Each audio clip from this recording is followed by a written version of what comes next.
Bien souvent, les accompagnements grossesse, émotionnels à la grossesse, sont des accompagnements légers et qui induisent que ça doit bien se passer, une grossesse, qu'on doit être heureuse, qu'on doit aimer son corps, qu'on doit être contente d'avoir ce bébé qui se développe et qu'on doit créer un lien positif avec ce bébé. Il s'est fait beaucoup d'injonctions. Et cette période périnatale, elle est propice vraiment à la réactivation du psychotrauma, des psychotraumas qu'ont vécu les personnes avant. Hello à toutes et à tous. Alors ça fait un certain moment que j'ai pas publié de podcast parce que on est à fond avec François dans la formation arrêt du tabac et donc on est en train de la créer avec le groupe Alpha, donc ça prend pas mal de temps et c'est vrai que j'ai des podcasts de côté que j'ai enregistrés depuis un moment, notamment celui-là.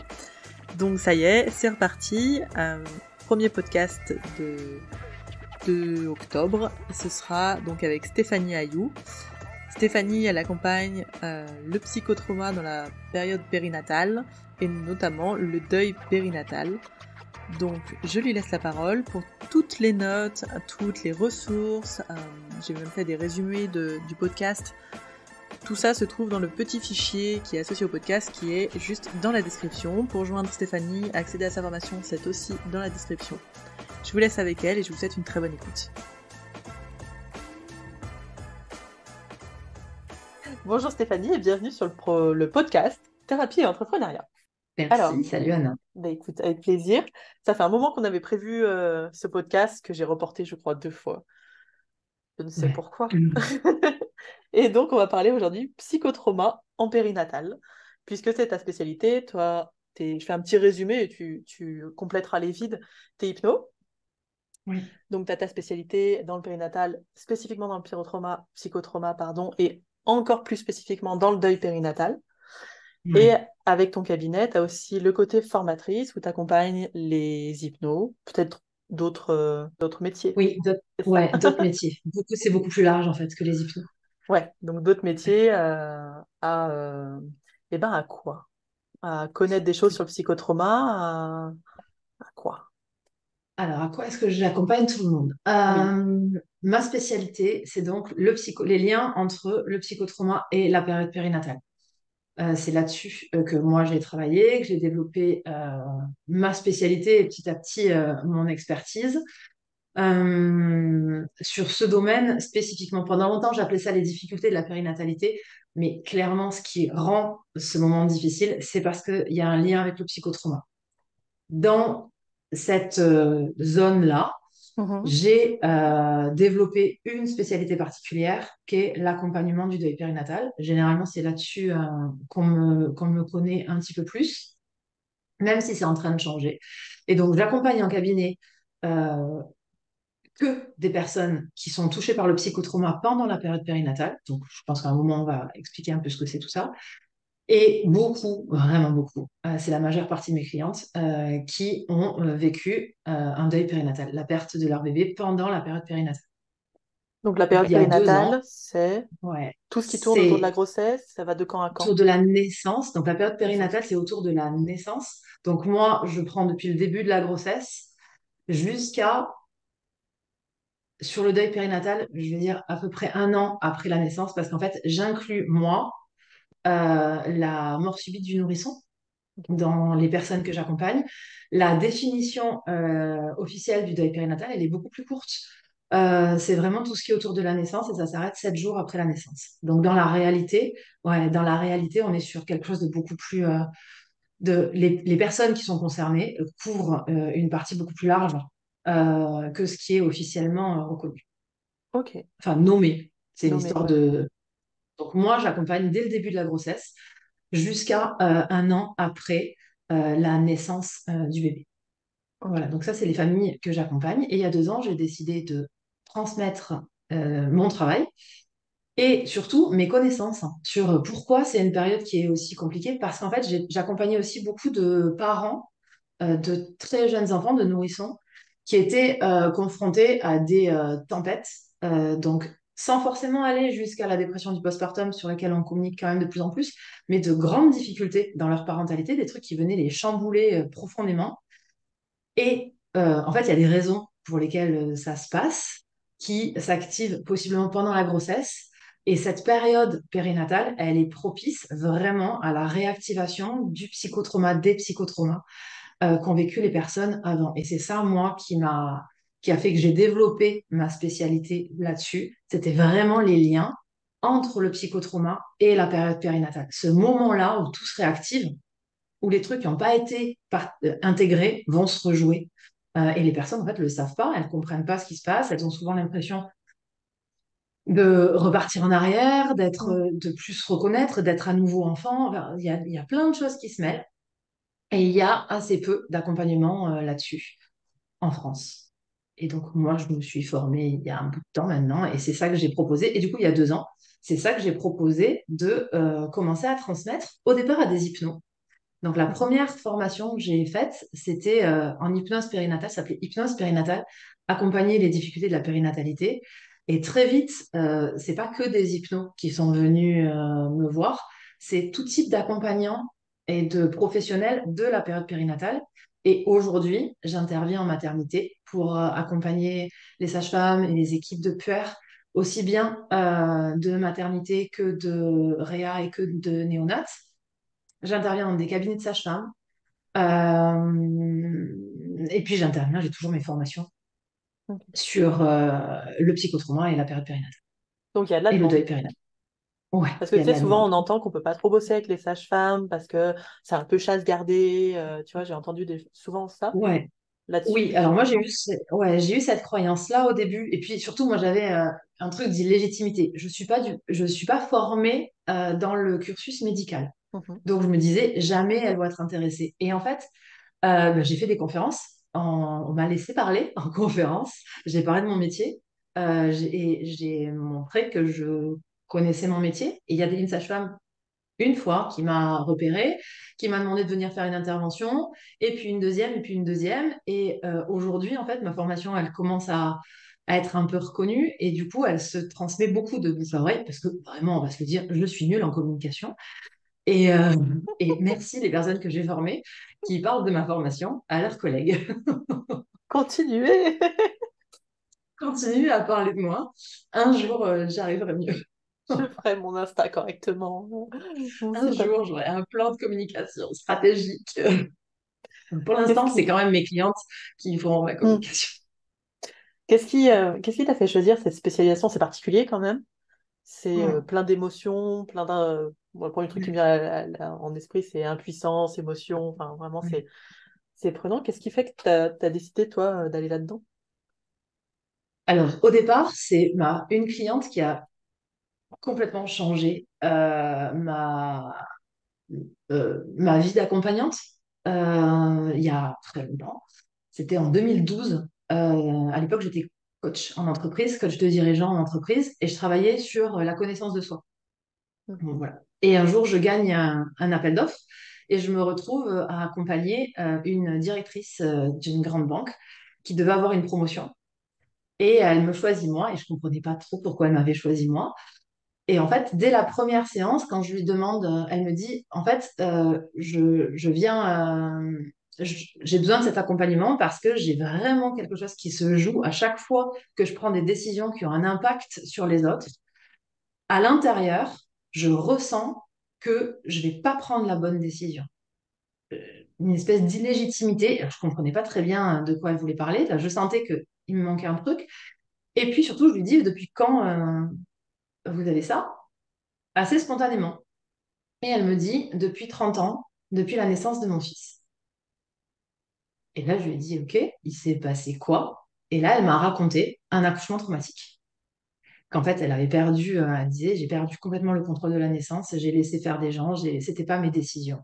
Et en fait, depuis 30 ans, à chaque fois qu'elle prenait une décision qui avait un impact, et plus elle montait dans la hiérarchie, plus elle avait vraiment la sensation que ces décisions avaient un impact sur la vie de ses équipes. Et elle me disait à chaque fois que je prends une de ces décisions-là, je me sens extrêmement mal avec ça. Et ce jour-là, j'ai réalisé 2 trucs, que il me manquait de la connaissance sur ce fameux mécanisme à l'intérieur qui réagit, parce que je me disais, OK, je peux rester basée sur le c'est quoi ce truc qui réagit, ou essayer de savoir un peu plus qu'est-ce que ça peut être, ce genre de mécanisme. J'étais pas formée en psychotrauma à l'époque. Et il se passe quelque chose sur cette période-là autour de la naissance. Après cette cliente-là, j'en ai eu plein, alors que j'étais pas du tout thérapeute spécialisée en périnate. J'ai eu énormément de témoignages d'accouchements traumatiques et des conséquences à vraiment long terme de ces accouchements sur les femmes que j'accompagnais en coaching. Jusqu'au jour où j'ai eu un homme qui m'a raconté la même chose, et lui, c'était sur la perte d'un bébé pendant la grossesse.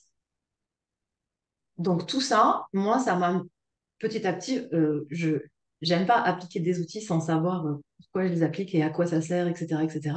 Donc j'ai commencé à me former en psychotrauma assez vite, à lire beaucoup parce que je ne suis pas psychologue, donc j'avais pas accès au DU qui me faisait envie. Donc j'ai commencé en lisant et puis je pensais pas en faire une spécialité. Au début, c'était vraiment de l'intérêt pour mieux accompagner mes clientes et en fait, j'ai plongé dans un univers qui m'a fascinée. Et tout ça, ça fait plusieurs années. Donc, je me suis formée en psychothérapie systémique aussi en parallèle. Et puis, en 2017, tout s'est percuté, mon intérêt pro avec ma vie perso. Et en 2017, j'ai perdu ma fille pendant l'accouchement. Et j'ai eu beaucoup de mal à me faire accompagner. Et donc, mon mécanisme de survie à ce moment-là a été de me plonger dans la connaissance. J'ai voulu comprendre ce qui se passait autour du deuil périnatal. J'ai rien trouvé d'écrit en français. Et donc, j'ai lu tout ce que je pouvais lire en anglais. Voilà. Donc, ça a été vraiment le truc qui m'a fait survivre. Ça s'appelle une ressource de survie. Je l'ai plongé dans ça. Et c'est à ce moment-là que je me suis formée en hypnose aussi.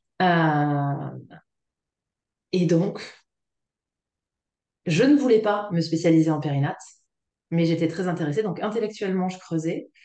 Et mes clientes en cabinet continuaient à venir avec des sujets de périnate. Alors que j'avais clairement marqué sur mon site internet que je ne recevais pas les sujets liés à la périnate. Et puis, le premier accompagnant vraiment super qui m'a aidé était un superviseur que j'ai contacté parce qu'en fait, j'étais terrifiée à l'idée d'être incapable de rejoindre mes clientes dans leur vécu. Je me disais, mais je vais projeter. J'ai tellement vécu un truc dur que je vais pas être en capacité de les rejoindre. Et donc, c'est un psychiatre spécialisé en périnate qui m'a vraiment beaucoup aidé à régler ce truc-là, de cette peur de projeter, avec en même temps un truc où mes clientes arrivaient. Donc, elles prenaient rendez-vous sur des motifs hypersensibilité. Et en fait, elles me parlaient accouchement traumatique, mort de leur bébé, arrêt de leur grossesse. Et donc, tout ça, ça a généré petit à petit le fait que pas très longtemps après, un an et demi après, j'ai affirmé une spécialité en périnate et en psychotrauma. Donc, tout ça, en fait, ça s'est mis ensemble. À la fois des formations, mes clientes qui venaient vraiment me chercher là-dessus, ma vie perso et la supervision. Hmm. Ouais, et je retiens aussi l'importance du coup de vraiment se renseigner sur nos sujets qu'on accompagne, quoi. Toi, t'avais commencé déjà Ouais, avant, et puis en plus, il y a eu la ressource après pendant ton deuil. ouais, ouais. Ah ouais, ouais, c'est vraiment un truc, je n'arrivais pas à comprendre qu'on puisse pas, que des personnes spécialisées sur le sujet, donc moi en l'occurrence le deuil périnatal, Mhm. quand je cherchais à consulter, soient autant à côté de la plaque. Enfin, j'ai entendu des trucs, je me disais, mais c'est pas possible de dire ça. J'ai fini avec une thérapeute qui s'est mise à pleurer dans mes bras, une psychologue qui a pleuré dans mes bras, parce que l'histoire était horrible et ça l'activait très fort. Et je suis sortie en me disant, mais qu'est-ce qui se passe? Et donc, bah, j'ai cherché. Qu'est-ce qui se passe? C'est quoi ce qui se joue sur ce truc qui vient réveiller des choses très fortes? En fait, chez tout le monde. Tout le monde projette quelque chose sur ce sujet-là. C'est clairement pas un sujet anodin. Et les familles sont impactées très fort par les projections personnelles sur ce qu'elles vivent. Et donc, c'est là où je me suis dit, bah, déjà, moi, je ne peux pas travailler là-dessus. Je vais me renseigner. Et ensuite, plus ça allait, plus je me renseignais, me renseignais, me renseignais. Et aujourd'hui, c'est vraiment un truc que je vois chez les professionnels que j'accompagne. Très vite, en fait, elles se rendent compte, elles viennent me voir parce qu'elles sont intéressées par la partie psychotrauma. Et quand elles creusent sur le deuil périnatal, elles se rendent compte que bah, ça les touche directement ou indirectement à titre personnel et pas que en tant que thérapeute. elles ont des copines, elles ont des mères, des tantes, des personnes autour d'elles. Alors, je genre beaucoup au féminin parce que j'ai essentiellement des femmes. En cabinet, j'ai beaucoup d'hommes. J'ai de plus en plus d'hommes. J'ai toujours eu une grande proportion d'hommes qui venaient me consulter. Mais par contre, dans les accompagnants, j'ai quasiment que des femmes. J'ai eu un homme. Et vraiment, en fait, elles se rendent compte à quel point c'est beaucoup plus complexe que simplement ce qu'elles pensaient et de la gestion émotionnelle. Et c'est vraiment sur ce créneau-là que je me mets, c'est le deuil périnatal, c'est un psychotrauma. Les personnes, leur vie va changer pour toujours. Est-ce que tu peux nous définir psychotrauma? Bonne chance. Une- La Le question de merde. psychotrauma, le psychotrauma, c'est la blessure qui va rester suite à l'exposition à un événement potentiellement traumatique. En fait, quand on parle de psychotrauma, on parle plutôt des conséquences de l'exposition à un événement que de l'événement. Parce qu'en fait, le cerveau, il a la capacité à intégrer toutes les expériences traumatiques. Il est extrêmement bien fait, notre cerveau. Il a la capacité à tout intégrer. Parfois, il peut pas, pour plusieurs raisons. On a vécu trop d'expériences difficiles dans notre vie ou trop tôt. Ce que l'on vit est impensable, trop violent, trop horrible. Et donc, il n'arrive pas à relancer les mécanismes apparemment normaux que l'on a au quotidien. Et donc, il va développer, ça va rester, et il va développer sur la durée ce que l'on appelle le trouble de stress post-traumatique. Et donc, en gros, en général, quand on parle de psychotrauma, on parle plutôt de l'accompagnement du trouble de stress post-traumatique. Voilà. Ok. Il y a... Comment ça se passe? Il y a des psys qui t'envoient du monde, il y a des médecins, ou c'est toi qui... parce que j'imagine que tu vas pas faire le diagnostic toute seule, mais que tu commences à connaître bien les symptômes aussi. Ouais. Alors, moi, je pose jamais de diagnostic. Bah, déjà parce que c'est pas forcément pertinent en séance, c'est dans ma manière de travailler. C'est pas moi qui pose le diagnostic, c'est mes clientes qui, au bout d'un moment, j'amène mes clientes au bout d'un moment à aller se renseigner. Je leur donne de la ressource, elles vont lire pas mal de choses, elles vont voir des choses, et au bout d'un moment, c'est elles qui me le ramènent. En me disant de tout ce que vous m'avez envoyé, alors forcément, c'est biaisé, je leur donne des infos, moi. Mm. Mais elles peuvent me dire, ça me parle pas du tout, ça me parle bien, ok, c'est quoi qui vous parle pas, c'est quoi qui vous parle. Donc ça, c'est quand les personnes viennent me voir directement. Mais moi, je travaille qu'en réseau, c'est-à-dire que la plupart des personnes qui me sont envoyées par des sages-femmes, par des médecins, par des puéricultrices, par des cadres de santé, par des collègues que j'ai formés et qui vont m'envoyer leurs clientes. Ok. Et je travaille euh, rarement seule sur un Mm. accompagnement. C'est quasiment toujours des accompagnements croisés avec psychologue ou psychiatre, ou les trois. J'ai eu plein d'accompagnements où on était trois. Et moi, j'interviens vraiment sur la partie psychotrauma ou alors la partie psychotrauma du deuil périnatal quand il y a un deuil périnatal. Ok. Et comment vous bossez? Alors, curiosité personnelle, mais vous vous Ouais. appelez, vous êtes en contact avec les psychos, psychiatres, ouais. Ouais, on s'appelle. Bah déjà, quand elle m'appelle pour. Ça commence toujours par un échange de messages. J'ai quelqu'un, j'aimerais bien travailler avec toi sur Mhm. ce sujet-là, j'aimerais bien te l'adresser. Est-ce que tu es OK? Est-ce que tu as de la dispo?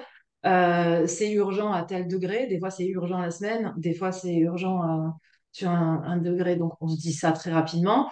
Après, on s'appelle. Les personnes sont toujours au courant que on va s'appeler et qu'on va travailler. Donc c'est OK pour les clientes qu'on s'appelle, elles le savent. Donc on s'appelle, il y a un échange sur quoi est-ce que moi je travaille, sur quoi est-ce que. Enfin, en gros, puisque c'est souvent des psychiatres et des psychologues qui m'appellent, elle me dit sur quoi elle travaille et elle me dit sur quoi elle pense à moi. Donc là, c'est hyper intéressant parce que du coup, ça me donne une bonne indication. Et la demande aussi, et ça m'arrive quand même de plus en plus, surtout quand je fais des accompagnements avec des psychiatres, où en fait, elles n'ont pas le temps. Et donc, il y a un transfert. Il y a vraiment, j'aimerais bien que tu prennes l'accompagnement en charge. Et moi, je vais garder un point mensuel pour D'accord. voir ce qui va se passer. En fait, elles n'ont pas le temps de tout prendre et donc elles me demandent. Mais ça ne marche que sur les deux sujets, du deuil périnatal et du psychotrauma en périnate. Les deux sujets sur lesquels moi, je me suis spécifiée. Ça m'arrive pas ailleurs, mais ce qui m'en... Oui, oui, oui, c'est très. Bah, c'est sur ta Ouais, spécialité, quoi, et elle c'est te ma renvoie spécialité. sur cette Ouais, chose-là, même si l'accompagnement global de la personne sur le psychique, elle le ouais, garde.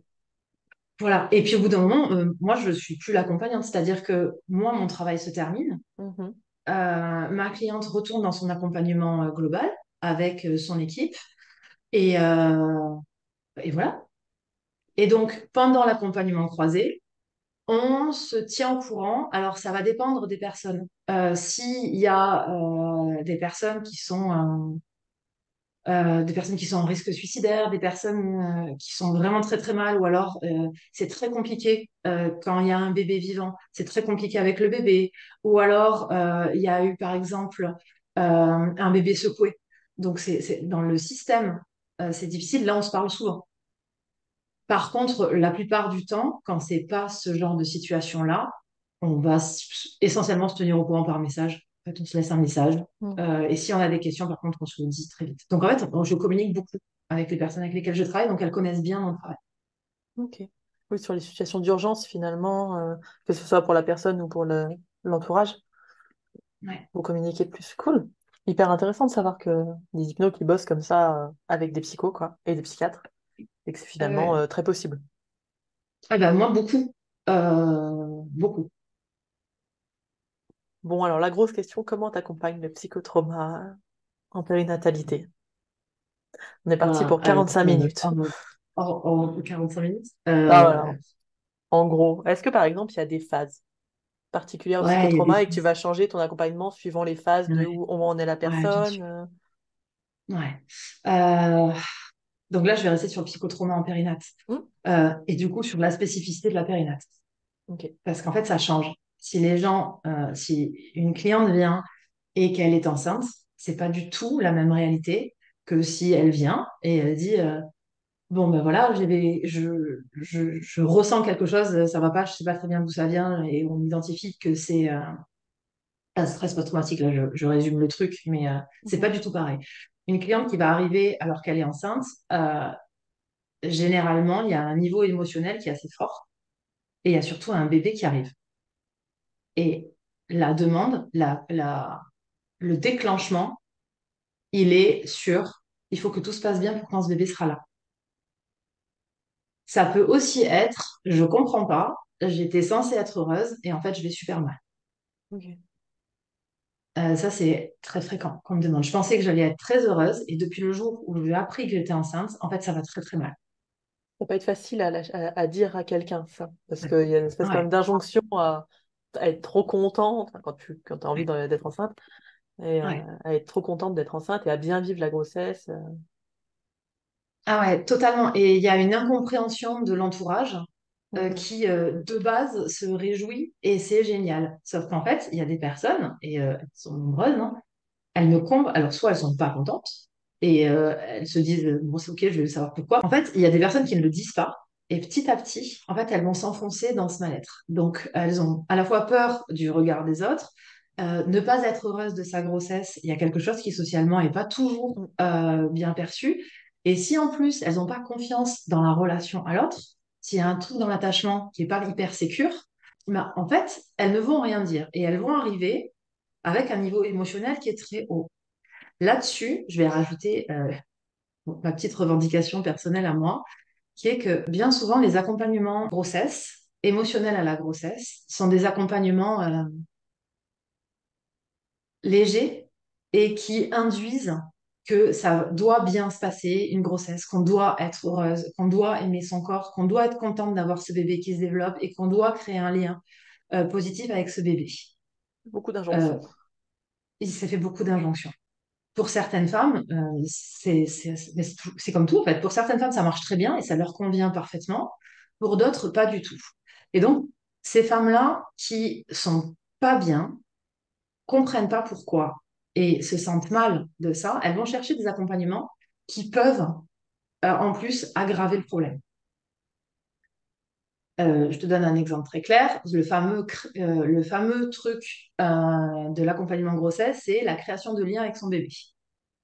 Certaines femmes, pour de multiples raisons, que ce soit par un vécu en périnatalité difficile, euh, arrêt précoce de grossesse, euh, un parcours difficile, vraiment sur la parentalité, la mort d'un bébé, ou alors des traumas de l'attachement ou des insécurités d'attachement, créer un lien joli avec son bébé, enfin, c'est un vrai sujet. C'est pas juste une visualisation positive. Et ça va les mettre face à une espèce de contradiction qui est que, OK, en fait, la société, elle attend de moi que je sois heureuse et que j'ai un joli lien avec mon bébé, mais moi, en fait, là, je suis terrifiée. Et donc, elle va repartir de la séance. Je vais parler de celles en plus qui ne vont pas se manifester en séance, qui vont faire la séance, tout faire comme on leur demande. Et je ne parle pas que d'hypnose, je parle de. Ça peut être pareil en sophro, ça peut être pareil sur plein d'accompagnements à la grossesse. Et elles vont rentrer chez elles hyper mal, avec en plus une sensation de pas avoir réussi, de pas être à la hauteur, et un lien de cause à effet qui va se créer dans leur tête, qui va être, si j'y arrive pas aujourd'hui, il n'y a pas moyen que je sois une bonne mère plus tard. Donc, si on a un problème d'attachement, ça vient faire flamber le problème d'attachement. En fait, il y a un truc dans tout ça à piger. Et moi, c'est un des trucs qui a changé ma manière de voir les choses en mode électrochoc. C'est quand j'ai appris, parce que je ne le savais pas avant, que la période périnatale était une période hautement à risque de réactivation traumatique. Et que c'était quelque chose de très connu par les psychiatres en périnatalité, pas forcément francophones. Comment ça s'explique ça? C'est les Ouais. hormones, Ben, en fait, c'est tout ça. C'est le cerveau qui se reconfigure. Ouais. On crée, le cerveau se repositionne, se reconfigure pour permettre aux parents de prendre soin d'un nouveau-né totalement dépendant. Donc, voilà, le principe du cerveau qui se reconfigure, il se reconfigure. Mais du coup, en gros résumé, les ressources allouées précédemment au maintien des mécanismes de protection, ça c'est très lié au psychotrauma. Le psychotrauma, pour survivre, on va mettre en place des ressources de survie.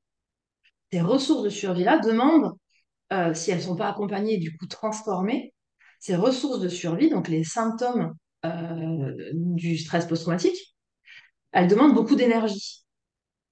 Et donc, au moment où le cerveau il est occupé à faire autre chose, ben, en fait, l'énergie, elle diminue. Donc, ça, si on peut le dire, ça abaisse les barrières de protection.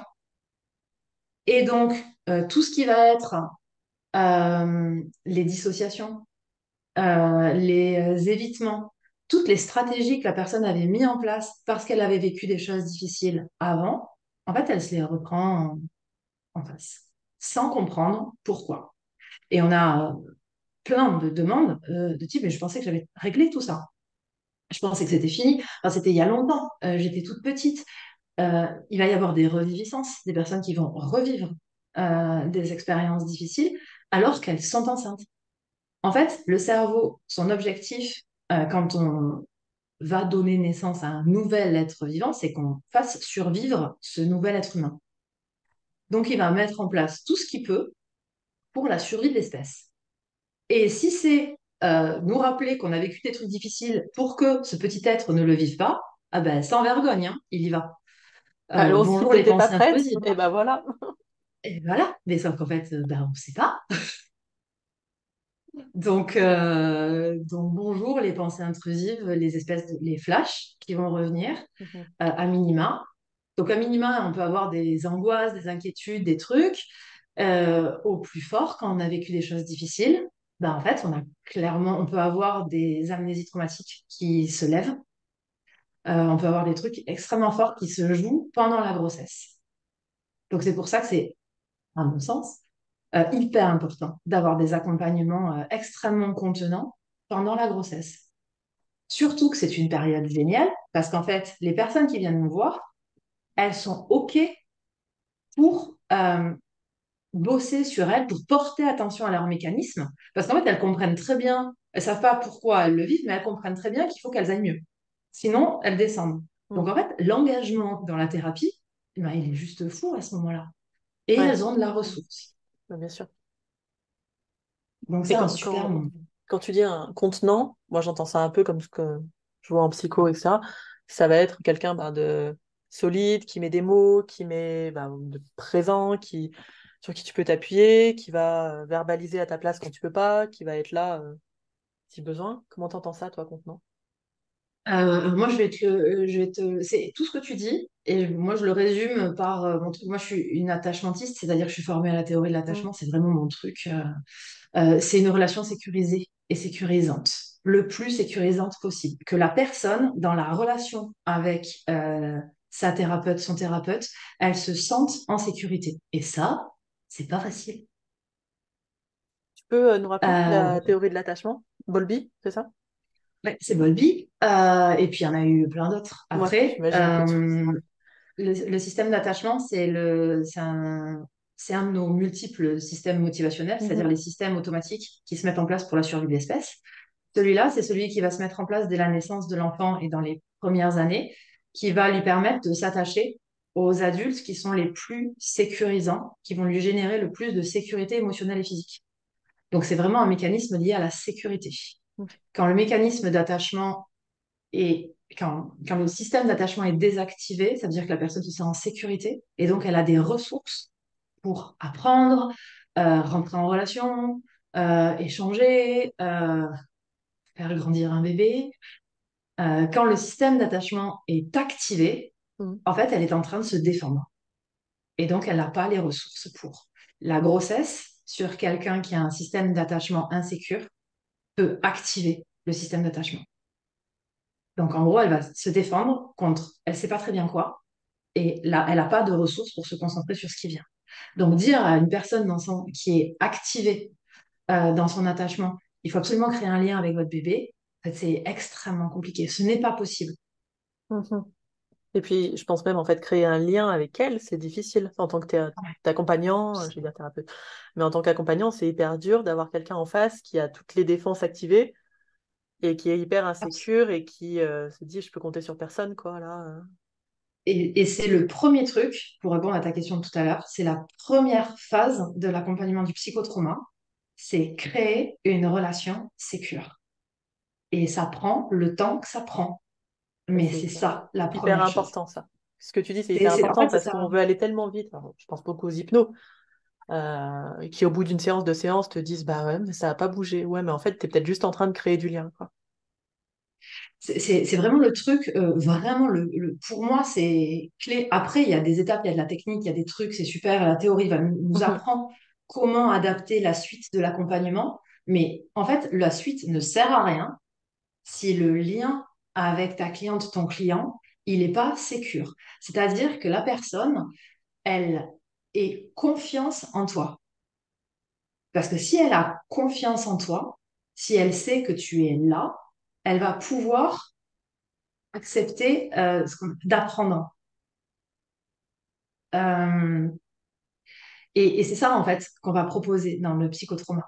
On va lui proposer d'apprendre comment elle fonctionne, parce qu'en fait, elle va pouvoir, elle, aller à la rencontre d'elle, enfin, découvrir ses mécanismes, ses pensées, comment est-ce elle va accepter de faire les exercices de découverte et de faire des liens.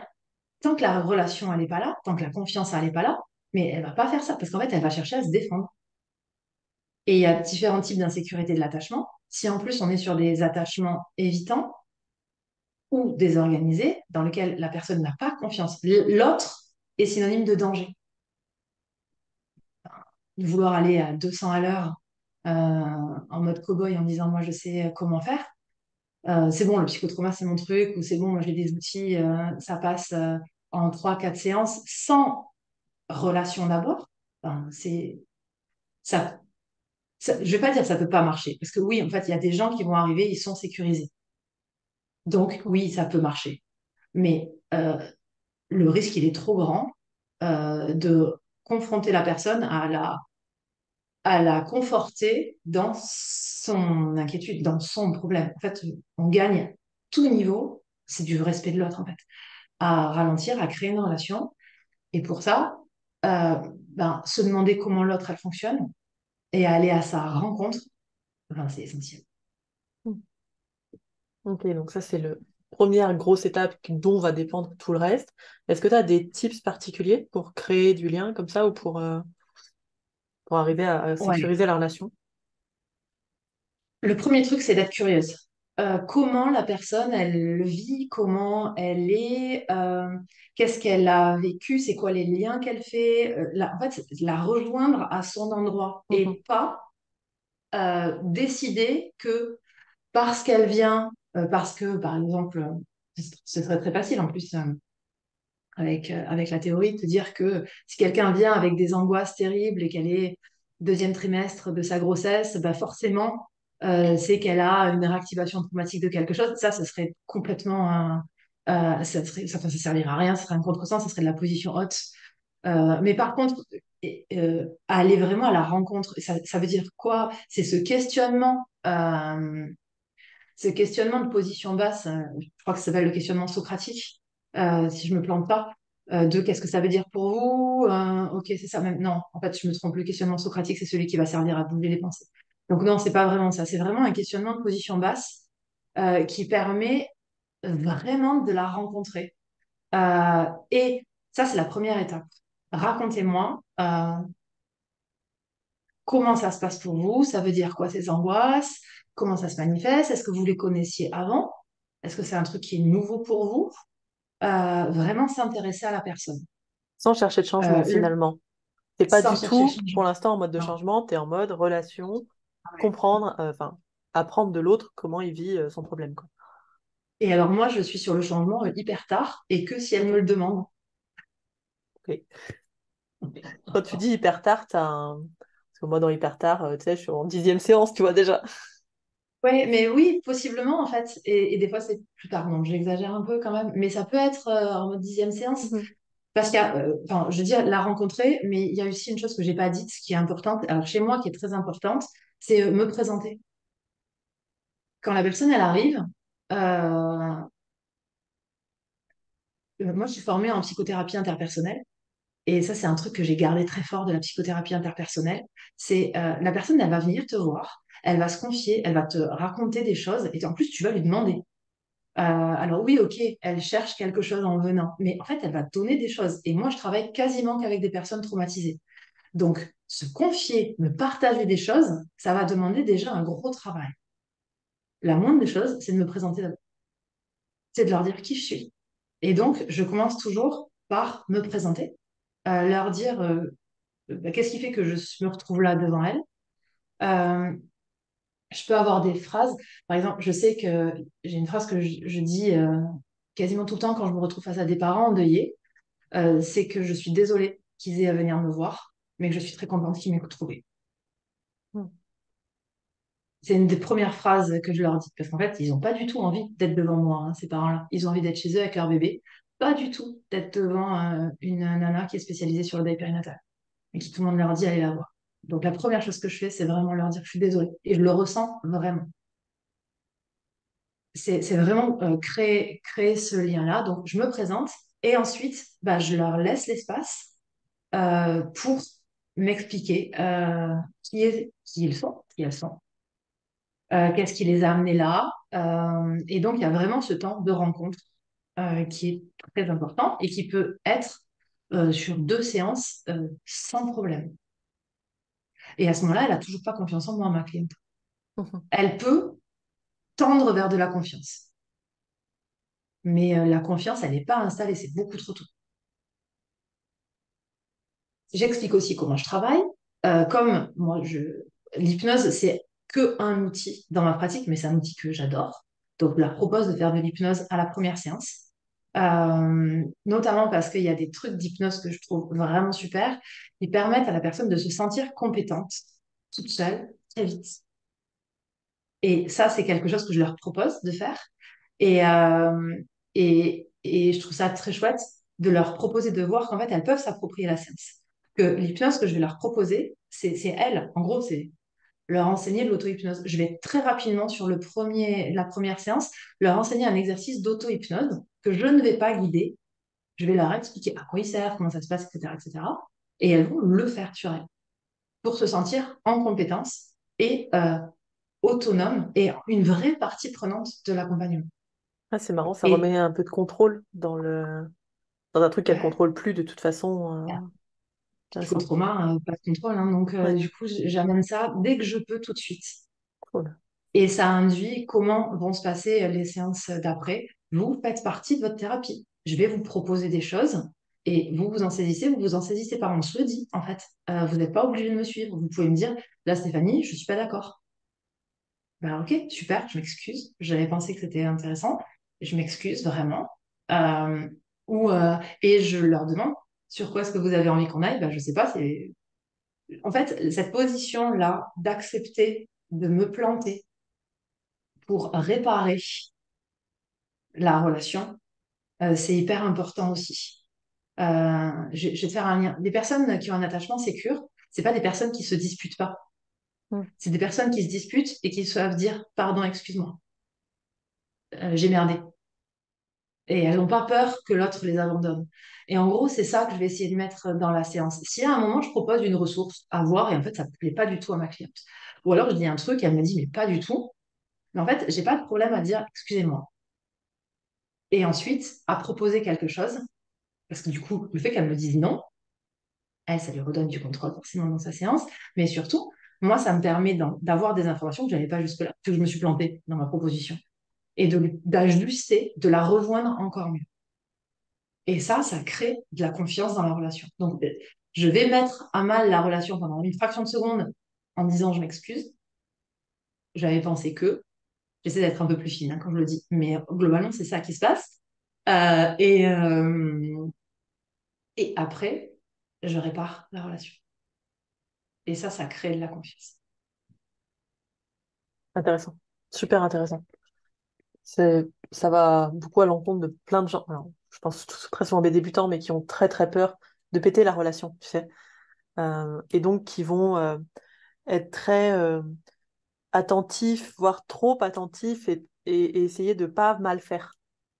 Et finalement, c'est vrai que quand on fait ça, ça nous enlève aussi l'apprentissage de ben non, la personne n'est pas d'accord, ça lui enlève à la personne l'autonomie de pouvoir dire non, je suis pas d'accord. Donc ça ferme une porte et ça nous, ben ouais, on sait pas vraiment quand est-ce qu'on va aller trop loin finalement et sur des personnes bah, qui ont plus de limites ou qui ont bah, plus de contrôle, comme on disait, c'est hyper intéressant de travailler comme ça. Moi, j'ai pas travaillé comme ça tout le temps, hein. J'ai Ouais. appris. Et c'est vraiment en étant sur des groupes de supervision avec ben, des personnes formées en périnate pour lesquelles j'ai un respect dingue, de les voir partager des vignettes cliniques, expliquer comment elles faisaient, etc. Enfin, j'ai appris tout ce truc-là sur lequel moi j'étais terrifiée à l'idée de péter la relation, de pas savoir, de me tromper. Vraiment, pendant un moment, j'étais sur ça. Et en fait, de voir des personnes pour lesquelles j'avais vraiment de l'admiration dans le travail, hein, et je voyais la qualité de leur accompagnement, et j'avais l'impression que plus ils travaillaient bien, dans mon sens, plus il y avait cette humilité et cette authenticité dans l'humilité. Hein. C'est pas des trucs trichés. Ils vont pas te dire pardon pour faire semblant. Enfin, c'est pas de la triche. Hein. C'est vraiment une vraie humilité parce qu'en fait, on propose des fois des choses qui ne conviennent pas à nos clientes et qu'elles puissent dire non, là, ça, je le sens pas. Mm. Ok, super. Qu'elles puissent dire j'ai détesté la vidéo que vous m'avez proposé de regarder. C'était beaucoup trop violent pour moi. Ou alors, je comprends pas du tout pourquoi vous m'avez proposé ça. Ça parle pas du tout. Ok, désolé. C'est quand vous avez dit ce truc-là, moi, ça m'a fait penser à ça. Du coup, je me suis dit que j'allais vous le proposer. Vraisemblablement, je l'ai fait un lien qui n'était pas le bon. Qu'est-ce qui vous a pas plu que je puisse réorienter et vous proposer quelque chose de bien plus ajusté? Ouais, c'est passionnant parce que ça marche pour des gens qui, enfin, comme toi tu faisais, avaient peur de péter la relation. Moi, au contraire, qui suis très bourrine et qui en plus avait un petit peu dans la formation coaching, allez-y, s'ils vous disent qu'ils veulent pas en parler, c'est que c'est là où il faut aller. Oui, d'accord. Je me suis bien pris des bonnes claques avec ça. Et bah c'est pareil, c'est aussi éviter ce côté, enfin, le côté bourrin se calme très vite et devient beaucoup plus humble quand on a des gens qui arrivent à nous dire, qu'on on laisse la porte pour qu'ils puissent nous dire non, en fait. Ok, donc ça c'était première étape, le rapport. Tu avais quelque chose à ajouter peut-être? Non, non, Non. c'était vraiment ça. En fait, ce que j'avais rajouté, c'est ça va sur la suite. Donc, c'est nickel. Ah bah vas-y. Après, l'autre, ça va être, en fait, ce que je vais dire, on le trouve dans le psychotrauma en général. L'étape d'après, dans les formations psychotrauma, ça s'appelle la phase 1. C'est ce qu'on appelle la phase de stabilisation émotionnelle, de régulation émotionnelle. En gros, quand on est, quand on a des symptômes de stress post-traumatique, euh, ça peut s'appeler de la dérégulation émotionnelle. C'est-à-dire qu'on n'est plus dans une variation émotionnelle cohérente. On va avoir de l'hyperactivation, le mode panique, ou de l'hypoactivation, le mode évitement dissocié. Et donc, le travail de la première phase, c'est de comprendre quand la personne sort de sa fenêtre de tolérance. Donc, ça s'appelle la fenêtre de tolérance. De comprendre quand la personne, elle sort de sa fenêtre de tolérance. Donc, c'est toujours quand la personne, pas quand en général. C'est vraiment quand elle, qu'est-ce qui l'a fait sortir de sa fenêtre de tolérance? C'est quoi ses pensées quand elle en sort? Hmm. Euh, Les déclencheurs, tu veux et dire donc? Pardon. ouais, Déclencheurs, les critères déclencheurs, qui. ouais. Ok. Les déclencheurs et les pensées qu'elle va y mettre. Ok. Parce que ça peut être des contextes. En gros, quand on a vécu un trauma, dès lors que le cerveau repère Hmm. quelque chose qui lui rappelle le trauma, pouf, il peut déréguler.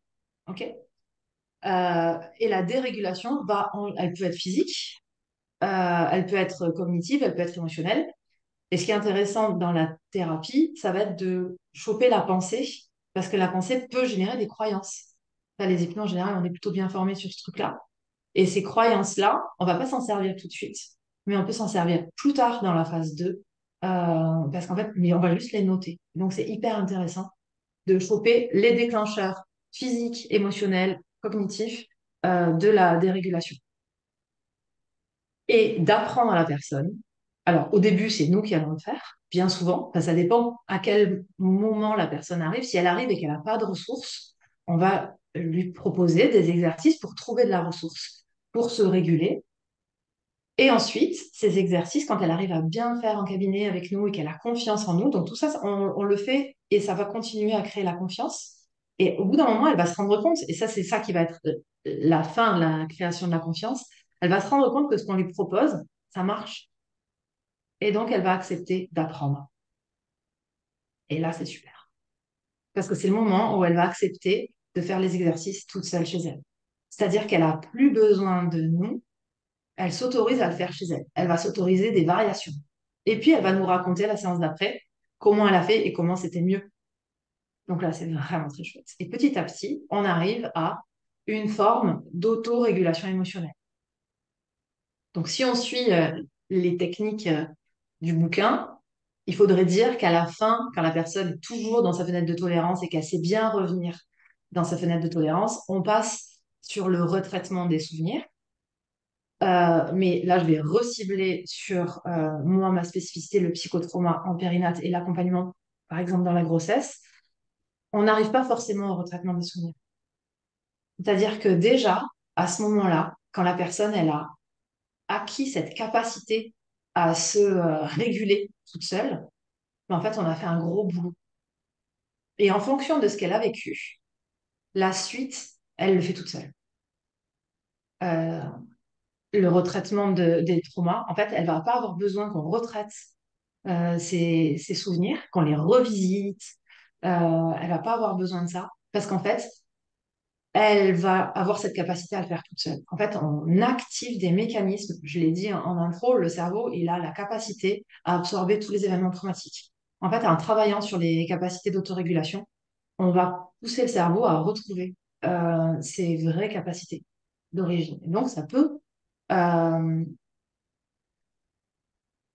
je vais dire suffire, ça peut suffire. Ça va pas suffire à tout le monde, mais en tout cas, sur l'accompagnement en grossesse, là, ça peut suffire. Après, parfois, il y a des choses beaucoup plus difficiles ou beaucoup plus ponctuelles où le trauma est très présent, et là, on va partir sur un retraitement, ce qu'on appelle en psychotrauma le retraitement des souvenirs. Donc là, il y a plein de techniques, et Mhm. moi, j'en ai une que j'utilise beaucoup. Ok. Ça s'appelle. Tu veux savoir laquelle? Ah oui. Peut-être pas une formation là-dessus. J'irai à la tienne, Non, mais au moins le nom. en deux mots. Donc moi, je suis formée en psychotrauma, il y a plusieurs courants. Moi, je suis formée à la théorie de la dissociation structurelle. Donc, on peut dire qu'à l'intérieur de nous, il y a plusieurs parties. Voilà, ça c'est un truc. On connaît bien Pareil, aussi. chez les hypnos, c'est On aime. assez. On Voilà, kiffe. on aime bien. On aime bien ce truc-là. Les personnes dissociées, elles pigent très très bien le fait d'avoir plusieurs parties. Voilà, donc ça passe, ça va très très bien avec l'hypnose. C'est pour ça hein, que j'adore l'hypnose, hein, parce que quand j'ai découvert qu'un outil que j'utilisais depuis longtemps, ça se mariait bien avec l'hypnose, je me suis dit, ok, l'hypnose en plus, ça va amplifier un Mhm. truc que je faisais sans hypnose. Donc c'était hyper. Donc là, c'est ce que j'appelle le travail de dissociation symbolique. Et en fait, je vais proposer aux personnes d'aller. Donc, je ne pars pas tout de suite sur un travail de retraitement du souvenir. Moi, je vais d'abord passer par une étape de représentation mentale des différentes parties d'elle-même. Ok. Pourquoi? La théorie de la dissociation structurelle, ça raconte en très très gros résumé qu'en fait on est formé de plusieurs parties et que les événements que l'on vit façonnent ces différentes parties et que notre boulot, en étant fonctionnel, c'est de faire en sorte que tout ça, ça s'harmonise plutôt bien, le principe du système. Voilà. Quand on vit un événement traumatique, en gros résumé, c'est comme si la partie de nous qui vivait l'événement traumatique, elle restait bloquée dans l'événement. Pendant la phase de stress aigu qui suit directement ça dure à peu près un mois, l'événement traumatique, le cerveau a le temps d'intégrer. Et donc, s'il intègre, hop là, la partie qui a vécu l'événement traumatique, elle va revenir dans le système avec une expérience, mais ce sera une expérience. Si ça dure dans le temps, le stress aigu devient du stress post-traumatique. Et là, c'est comme si la partie qui avait vécu l'événement traumatique, elle restait tout le temps bloquée euh, à ce moment-là avec les sensations physiques, émotionnelles et les lunettes du moment. C'est-à-dire qu'elle regarde le monde avec les lunettes du moment. Donc, en fonction de l'âge à laquelle on a vécu ces expériences traumatiques, on peut se retrouver avec des parties qui ont différents âges, différentes connaissances, compétences, etc., etc., etc. Mon travail avec la dissociation symbolique, ça va être de comment. Ah oui, il y a un truc que j'ai pas dit, c'est que le cerveau fait tout pour éviter que les parties émotionnelles qui ont vécu les événements traumatiques reviennent à la surface. Toutes les ressources de survie qui vont être en place, c'est pour éviter que ces parties émotionnelles soient là, parce qu'en fait, c'est trop fort, l'émotion liée au trauma, elle est beaucoup trop violente. Elle a généré un trauma. Elle a généré une sidération de la personne. Elle a généré un comportement. Et donc, tous les mécanismes de protection sont là pour faire en sorte que les parties émotionnelles n'affleurent pas à la surface. Quand nous, on arrive avec nos gros sabots en disant, moi, je vais aller voir la partie émotionnelle, on va lui dire que tout va bien et qu'on va lui faire un câlin, bien évidemment C'est tellement ça. que ça va pas marcher. C'est tellement ça. C'est vrai qu'on fait La ça. personne, mais oui, on fait ça. Non, mais la personne, elle fait tout, et en plus d'un point de vue inconscient, pour ne pas se connecter à cette Mhm. partie-là. Et nous, on lui dit, non, mais t'inquiète, franchement, on y va, ça va bien se passer. Ouais, ça me fait Bah penser aux ouais, elle parts peut lui faire. exilées, tu sais, en IFS. Je pense que les parts exilées qui, bon, ben après, tu as tous les mécanismes, managers, pompiers, etc., qui viennent Ouais, faire en sorte ouais. que surtout pas ça revienne. Tous ces outils-là, toutes ces approches, en fait, elles ont des racines communes, hein. Donc voilà, j'utilise des mots, mais en fonction des formations, on va avoir le même travail fait. Et donc, bah non, mais tout au milieu est là pour ne pas, est là pour attirer l'attention ailleurs. Mhm. Donc l'idée, c'est de générer suffisamment de confiance pour qu'on puisse aller faire un câlin à la partie émotionnelle si la personne, à terme, elle a envie d'aller lui faire un câlin. Mais c'est pas du tout dit qu'elle ait envie de faire un câlin un jour. Plutôt envie de l'intégrer plutôt que de lui faire un câlin. Et donc pour ça, ce travail symbolique, ça va être d'abord de visualiser les parties faciles à visualiser, les parties qu'elles connaissent d'elles.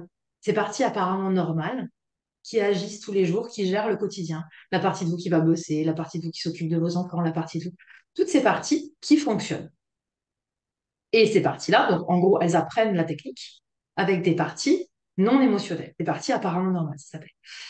Et petit à petit, tout pareil, le cerveau est très bien fait et la confiance aide. En fait, la personne, tout de suite, très rapidement, elle va ouvrir l'accès aux parties émotionnelles pour qu'on puisse aller déjà en prendre soin. Donc ça, moi, c'est ma première manière de travailler ce travail de réintégration des traumas. Ça a un avantage qui est que si la personne ne se rappelle pas de ce qu'elle a vécu, elle n'a pas besoin de s'en rappeler. Et si, quand elle en parle, elle se dérégule trop fort, en fait, il n'y a pas besoin d'en parler. On peut amener de la régulation, on peut amener de la sécurité sans aller directement sur le souvenir. Donc, ça continue à travailler sur la confiance. Et surtout, ça apprend à la personne à le faire. Parce que quand on a fait ça 2 séances ou 3 séances, en fait, elle sait le faire, hein. Elle revient. Moi, j'aime bien leur dire, si vous découvrez d'autres parties de vous, parce que je travaille beaucoup avec les métaphores animales, c'est vraiment mon truc, ça leur parle bien en général. Et du coup, elles reviennent en me disant, bah, j'ai découvert une tourterelle et une biche qu'on n'avait pas vues ensemble. Et la tourterelle, c'est la partie de moi qui fait ça, la biche, la partie de moi qui fait ça. Et puis, je leur dis, quand vous êtes prêtes, on peut aller voir la partie de vous qui a vécu ça. Et donc, là-dessus, je leur dis, et voilà, et le jour où elles sont prêtes, elles me disent, OK, c'est bon, on y va. OK, bah, la partie de vous qui a vécu ça, ben là, elle est comment? Et comme on a travaillé sur de la métaphore et qu'elles se sont appropriées l'outil, elles arrivent très bien à créer une métaphore, une mentalisation, une représentation mentale de la partie d'elle émotionnelle, donc la partie d'elle blessée. C'est beaucoup plus doux en termes de confrontation. Et là-dessus, généralement, ça mène vraiment sur le trauma, mais avec beaucoup de douceur et beaucoup de sécurité. Et elles ont appris, donc elles savent Mhm. s'arrêter, elles savent y retourner. Ouais, donc, il y a vraiment beaucoup d'apprentissage avant pour qu'elle soit sécure et qu'elle puisse toute seule se remettre en sécurité pour pouvoir aller ensuite.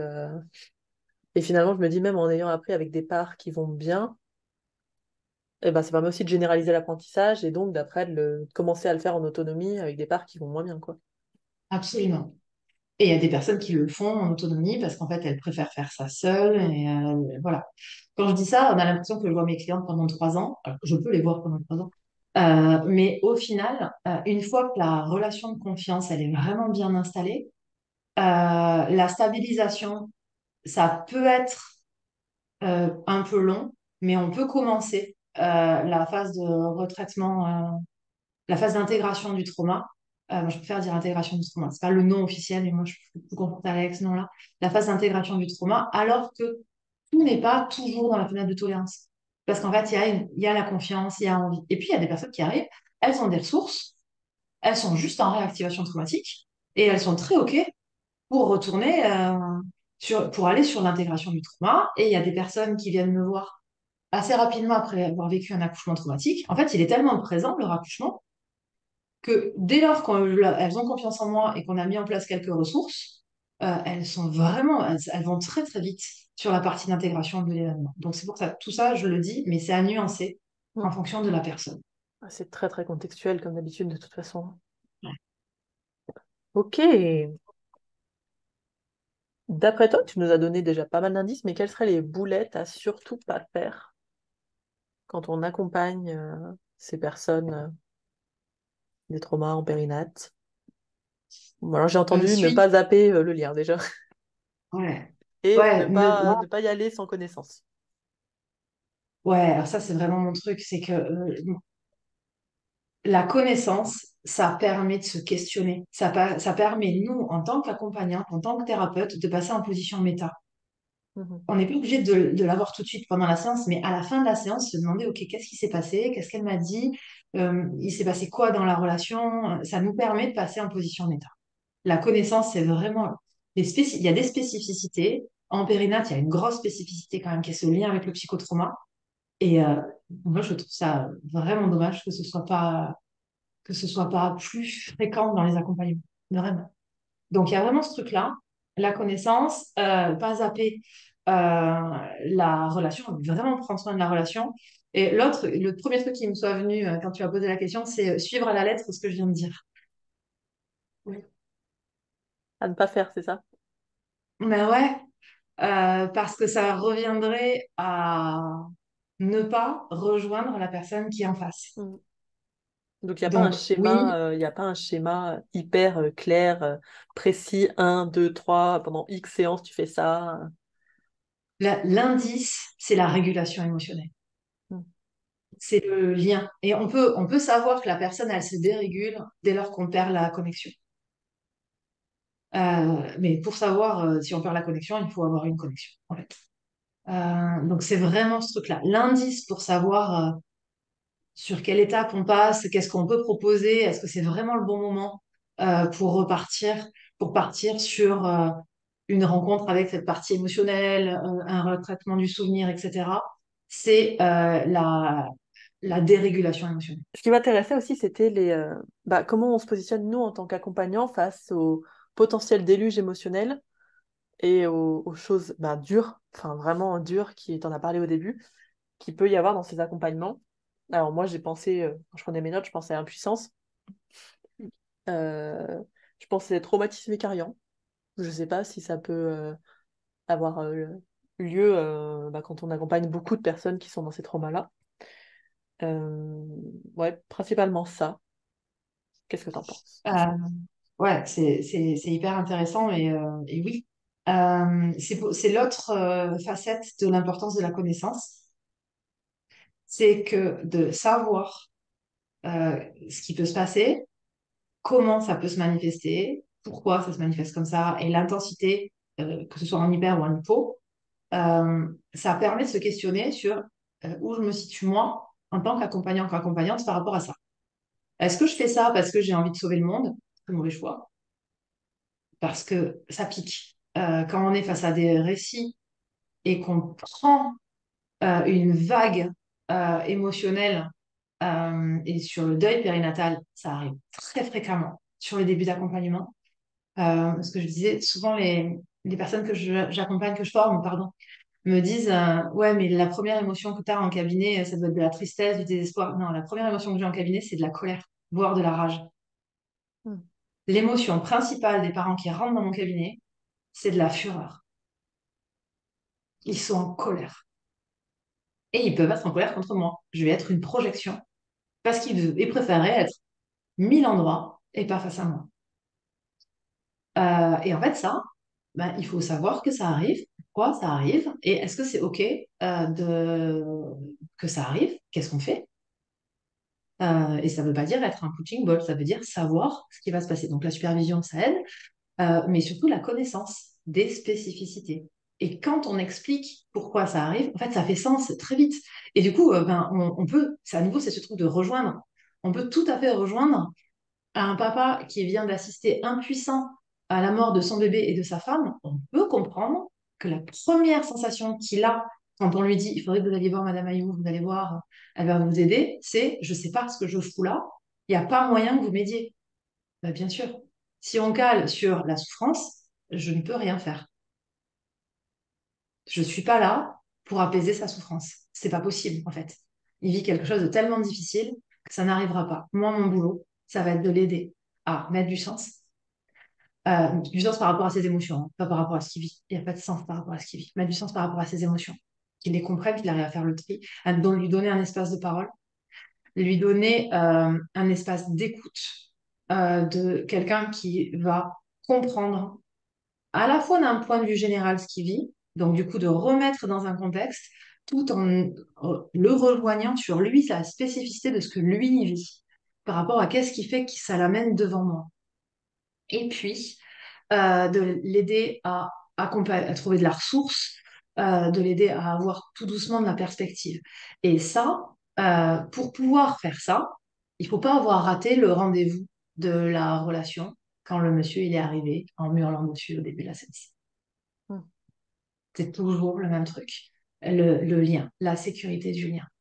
Et, euh, et ça se travaille et la connaissance permet de l'anticiper. Donc, si on ne le fait pas, oui, ça peut générer des traumas. En maternité, l'un des volets de ma formation, c'est l'accompagnement du trauma des soignants. Et c'est super parce que bien souvent, quand elles choisissent la formation de périnatal, à nouveau, je dis elles, parce que pour l'instant, j'ai eu que des elles le prennent pour leurs patients, pour leurs patientes et pouvoir mieux les accompagner la prochaine fois avec un espèce de truc qui est quand même un jour, j'aimerais bien qu'on s'occupe de moi. Et assez rapidement, moi, je l'ai proposé et c'est super parce qu'on a vraiment les deux parties dans la formation de prendre soin de vous en tant que soignant parce qu'en fait, une des choses qui est génératrice de trauma, c'est la, le fait d'être confronté de nombreuses fois aux mêmes aux mêmes situations. Ça peut traumatiser parce que c'est fréquent. Ça peut traumatiser parce qu'au bout d'un moment, ça fait écho à des situations de nous, parce qu'on n'arrive à rien faire, parce qu'on se sent démuni, on se sent impuissant, on n'arrive pas à mettre en place les mécanismes d'aide appropriés. Et donc ça peut générer du stress post-traumatique. Donc ouais, le stress post-traumatique des soignants, des accompagnants, c'est pas une blague, ça existe pour de vrai. Et la charge émotionnelle de séance peut générer des choses parce qu'en fait, ça peut réactiver quelque chose aussi chez un accompagnant. Donc la connaissance, pour moi, elle est vraiment clé. Et les formations, c'est des espaces super pour parler de ça. Tu vois, j'ai deux formations, deux niveaux de niveau en temporalité de formation. Il y en a une, c'est une formation très longue. Et enfin, c'est génial d'avoir cet espace-là de qu'est-ce qui se joue pour moi, de pourquoi ça m'a touchée, avec la lecture psychotrauma. Oui, c'est de la supervision aussi en même temps. Ouais. Oui, parce que c'est pas anodin ce genre d'accompagnement et c'est vrai que nous on nous le vend. On va encore taper sur les centres de formation, pas tous, mais on nous vend qu'on peut accompagner facilement le psychotrauma. Et donc on Ouais. fait pas de différenciation si c'est en périnate, si c'est hors périnate, si c'est machin.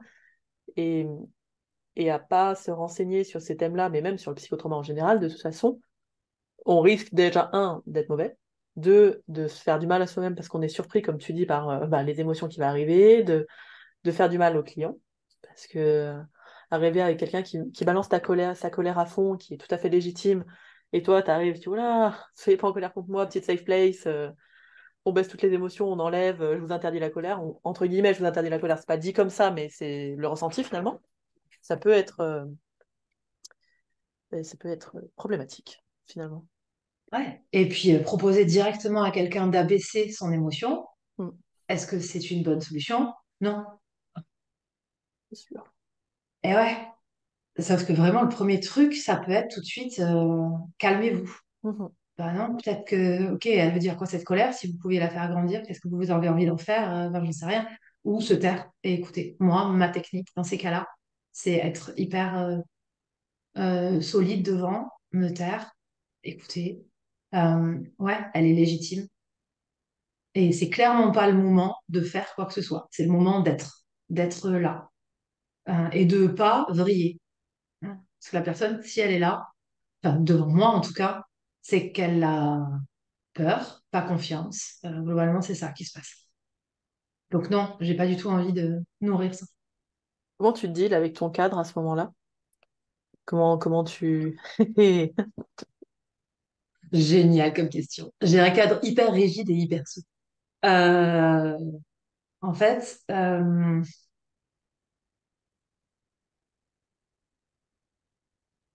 dans mon cadre, il n'y a pas un découpage de séances. Tu vois, dans ma première séance, c'est pas un quart d'heure ça, un quart d'heure ça, un quart Mhm. d'heure ça. J'ai pas ça dans mon cadre. Euh, Mon cadre, les trucs qui peuvent pas bouger, c'est je m'arrête à l'heure. Enfin, c'est des trucs assez bêtes, mais je m'arrête à l'heure, quelle que soit l'heure à laquelle vous arrivez, parce que Ok. ça fait partie des techniques. Et ouais, mais ça peut faire partir des symptômes de stress post-traumatique, hein, d'arriver avec trois quarts d'heure de retard. Et donc, si je lui dis, oh, vous êtes mignon, monsieur, mais avec votre habitude, vous me faites perdre mon temps, en fait, je passe clairement à côté d'un accompagnement et surtout, je nourris un truc. C'est beaucoup plus intéressant de prendre ça comme une information et de travailler avec. Mhm. Donc, j'ai pas ce cadre-là. Je pose, on commence à l'heure, on termine à l'heure, mais quand il y a une rupture de cadre, c'est très intéressant. C'est-à-dire que ça n'induit pas chez moi, vous dégagez.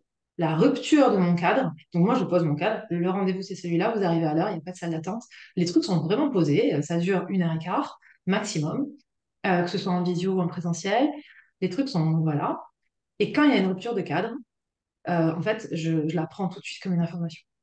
Et donc tu l'explores avec la personne ou tu la prends comme une Ouais. info, tu te la mets derrière l'oreille et tu dis... Ça va peut-être dépendre de ce qui se passe Ouais. sur le moment. C'est-à-dire que si c'est une première séance avec un parent endeuillé, ouais, je vais peut-être pas de suite lui dire, vous arrivez souvent en retard, on est où? Euh, mais si ça se représente, oui, bah, Et oui, et oui, et oui, oui.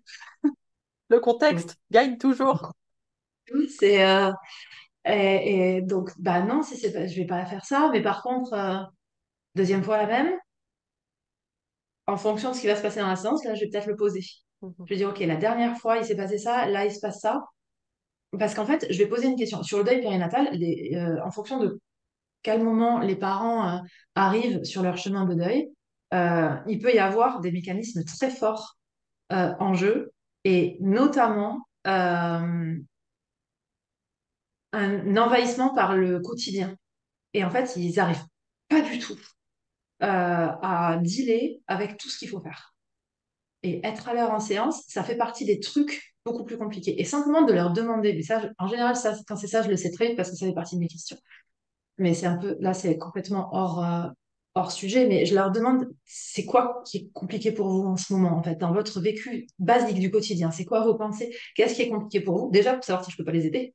Mhm. Parce que, ben, parfois, ils te disent, je sais pas, il faut que je contacte des pompes funèbres, j'ai jamais fait ça. Est-ce que vous voulez un numéro de téléphone? Ah, bah ouais, génial. Ok. Des fois, c'est ça, hein, la première séance, il se passe ça, hein.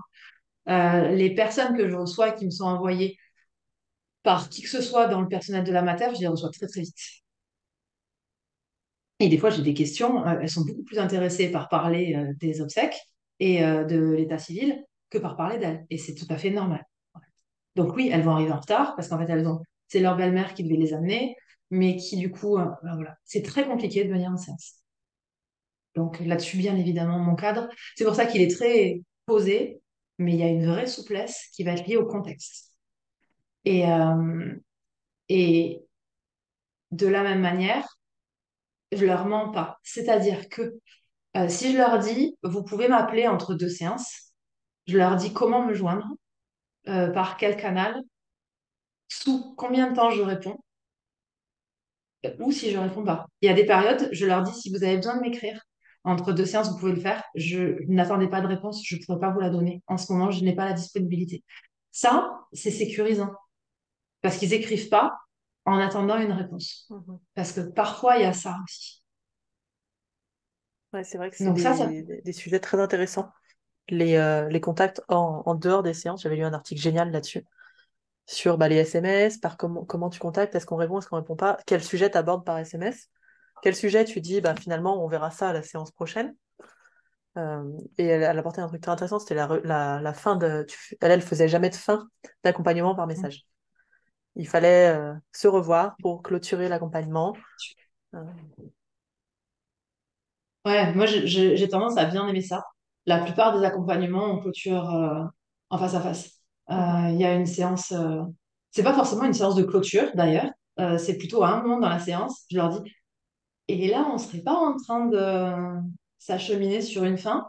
Et souvent, face, il y a, ouais, je voulais vous en parler, je savais pas très bien comment l'amener, mais franchement, là, ça va? Ouais, mhm, écoutez, on fait un petit bilan. Donc, et la séance se transforme. Mais il y a bien souvent ça. Quand je vois qu'il y a une interruption par SMS, je vais quand même proposer qu'on se revoie une fois, même si mhm. c'est dans 3 mois. Et ça m'arrive souvent. Je leur dis, écoutez, là, peut-être que c'est pas le bon moment pour vous. Moi, j'aime bien terminer les accompagnements, mais est-ce que moi, j'aime bien dans 3 mois. D'ailleurs, ça fait partie de mon cadre. C'est-à-dire qu'à la fin de l'accompagnement, je leur propose une séance 3 mois plus tard. En leur disant, si vous avez envie de l'annuler, vous avez la possibilité. Et par contre, si vous avez envie de venir, il y a ce créneau-là. Et elle est quasiment tout le temps, euh, je sais pas comment dire, assurée? Oui, assurée, cette séance. Ils viennent. Mhm. C'est vrai que ça apporte de la sécurité et je pensais aussi quand tu disais ben, de prévenir vraiment de est-ce que je pourrais répondre, est-ce que je pourrais pas répondre. Ça c'est tout con aussi, mais prévenir des vacances, des moments où on n'est pas là. C'est Ouais. hyper essentiel. Moi je m'en suis rendu compte, mais en étant cliente, en étant patiente d'une psy qui me prévient une semaine avant qu'elle part en vacances. Et moi je me dis putain, la Ouais. connasse! Ah, c'est la non-disponibilité de son accompagnante, c'est hyper chaud. Mm, Donc ouais, le dire à l'avance. Et moi, tu vois, cet été, j'ai arrêté, je n'ai pas consulté pendant une longue période. mm, Et donc j'avais mis en place quelque chose, pas avec tout le monde. Avec certains, j'ai dit, je reprends à telle date et je ne suis pas joignable parce que je suis en vacances. Par contre, pour certaines personnes, j'avais mis en place quelque chose, donc c'est toujours un petit truc de disponibilité. Je leur avais dit que tous les vendredis à midi, je me connectais maximum 2 heures pour, pour écouter mes messages, regarder mes mails. Et c'était maximum 2 heures. Donc à midi, je me connectais. Et donc voilà, si vous avez envie de m'écrire entre-temps, vous pouvez le faire. Par contre, moi, je ne regarderai mes messages que à ce moment-là. Et c'était organisé, dans mon système perso, c'était organisé et c'était hyper tranquille. Et au final, j'ai eu deux tout petits messages, vraiment très peu de Mhm. sollicitations, mais c'était très rassurant de Bien sûr. savoir que s'il y avait besoin, on pouvait. Et puis même, elle pouvait m'appeler. C'est-à-dire que si elle m'appelait à midi, j'allais décrocher mon téléphone. Donc j'avais dit, je me connecte à midi. Ouais, c'est ça, mais c'est plus le cadre est clair et plus c'est sécurisant finalement. Bien. Est-ce que t'as d'autres choses que tu voulais aborder? Tu vois d'autres sujets où j'aurais pas pensé à poser la question? Je sais pas. Est-ce qu'il y a beaucoup de travail sur ces métiers-là? Oui. Est-ce que Oui, on ça vaut l'a le coup de se se former? Oui. Oui. Et tu as une formation, c'est le moment pub, Une formation de 5 jours sur ouais, accompagner les difficultés de sur, la périnate. ouais, sur vraiment les difficultés de la périnatalité. Et on peut creuser pendant. Alors, officiellement, elle dure 6 mois, sauf qu'en fait, quand on compte le nombre d'heures, elle fait 7 mois quasiment, où on peut vraiment développer ses connaissances sur l'attachement, le psychotrauma et le deuil périnatal. Donc ça, c'est le deuxième programme. Il faut avoir fait la formation initiale pour pouvoir intégrer Mhm. le programme long. Et c'est un tout petit groupe. Elles sont 6 maximum, les Ouais. personnes qui intègrent le programme long. Et c'est hebdomadaire, 3 heures toutes les semaines. Donc Mhm. c'est intense. Ouais, mais voilà, il y a la supervision, il y a le début, il y a plein de Ouais. choses qui sont abordées là-dedans. Ouais. Ok. Est-ce que tu aurais des ressources, ben voilà, quelqu'un qui veut commencer à regarder un peu là-dedans, ou qui accompagne déjà un petit peu là-dedans et qui aurait besoin de ressources, qu'est-ce qu'on peut leur conseiller? Alors, il y a un bouquin qui est très connu chez les hypnos et à raison, qui est une très bonne ressource, c'est le livre d'Olivier Piedfort-Marin, qui est très bien fichu. Et je sais qu'à un moment, il communiquait pas mal avec les hypnos, donc son livre était souvent mentionné. Et vraiment, ça vaut le coup. Il a fait une conférence à l'Arche. Ouais, qui est Donc, si en génial, plus hein. on a envie de découvrir un tout petit peu sans partir sur le bouquin, on peut déjà commencer par la conférence de l'Arche qui était vraiment super. Ouais, c'est vrai. Si ça vous intéresse, que vous sentez la sensibilité du truc, le livre, vraiment, il est chouette. Donc ça, voilà. Et lui, il parle de la théorie de la dissociation structurelle. Donc en plus, vous allez retrouver des trucs dont je vous ai parlé dedans. Euh, un livre aussi qui est très connu, qui est Le corps n'oublie rien Mm. de Bessel van Kolk, qui marche très bien. Si vous êtes intéressé, vous pouvez, alors après, vous pouvez lire tous les articles du docteur Alain Grégoire sur le psychotrauma en périnatalité, mais c'est en anglais.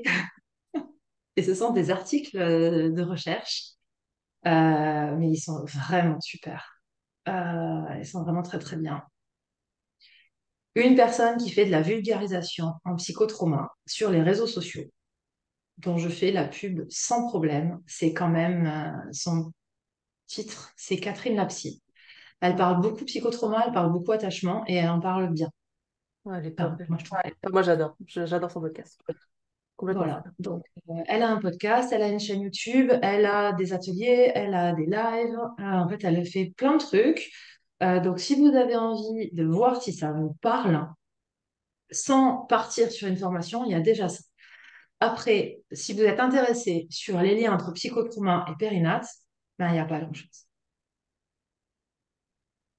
Vraiment, il n'y a pas grand-chose en français. Il y a beaucoup, beaucoup, beaucoup en anglais. Vous pouvez lire, si ça vous intéresse, tout le travail de recherche fabuleux qui a été fait autour des Adverse Childhood Experiences et donc le lien entre les expériences traumatiques de l'enfance et la période périnatale. Donc là, c'est des somaticiens aux États-Unis qui ont commencé à faire des études parce que confrontés à un constat qui était l'augmentation des addictions et des maladies auto-immunes.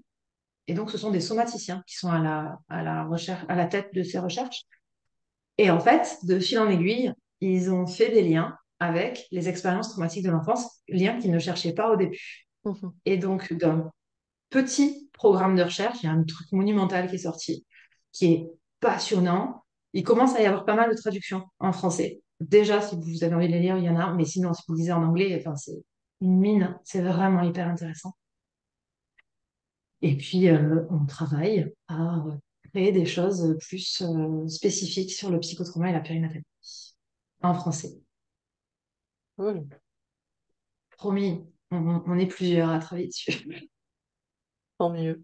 Ce que je ferais, c'est que je mettrais toutes les ressources. Je mettrais aussi des notes du podcast dans un petit fichier que vous pourrez trouver en description. Et puis, je mettrai tes liens pour la formation, ton site internet, ton Insta, que tu avais commencé quand même un peu à remplir ton Insta, non?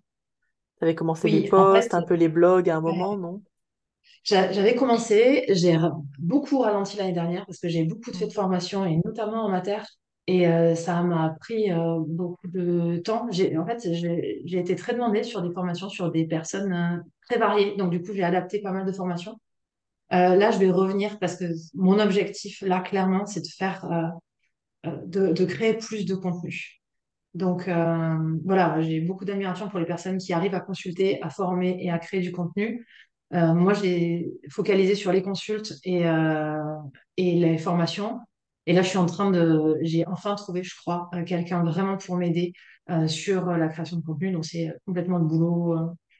Elle est top. Et donc, je devrais avoir plus de soutien sur ce truc-là, qui est quand même pas mon univers à moi.